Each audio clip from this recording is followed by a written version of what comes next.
कि जिस तरीके से तमाम बातों को ध्वस्त करते हुए एनडीए का प्रदर्शन रहा और जिस तरीके से विपक्ष के तमाम नेताओं की बातें, उनका भ्रम फैलाना, उनका फॉल्स नैरेटिव सेट करना सिर्फ बातें बनकर रह गया।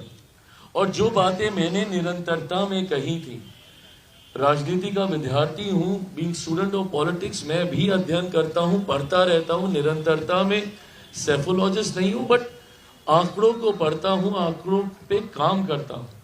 और इसीलिए मेरा विश्वास हर बार गहराता है कि भैया इतना तो हम जीतेंगे ही जीतेंगे। और वो विश्वास जो मैं आप लोगों से संवाद के दौरान भी रखता हूं, वो आता ही इन बातों को लेकर है, क्योंकि मैंने उन आंकड़ों पे काम किया होता है। मैंने बार बार 2020 से इस बात को कहा, जब ये बात कही जा रही थी कि भैया राजद इतनी बड़ी पार्टी, राजद इतनी बड़ी पार्टी, उस वक्त के नेता प्रतिपक्ष, अब आज की तारीख में कौन होंगे कैसे होंगे नहीं पता, बट उस वक्त के नेता प्रतिपक्ष कि भैया वो एकदम मुख्यमंत्री बनने के समीप थे, बन ही गए थे, शपथ होने वाली थी। मैंने तब भी ये कहा था कि बिहार की जनता ने कभी भी उनको चुनने के लिए वोट नहीं दिया है। 2020 में बहुत सहजता से ये बात मेरे साथ जोड़ दी जाती थी और कह दी जाती थी कि चिराग पासवान की वजह से जनता दल यूनाइटेड को नुकसान हुआ। अगर जनता दल यूनाइटेड को नुकसान हुआ तो इसका लाभ किसको मिला?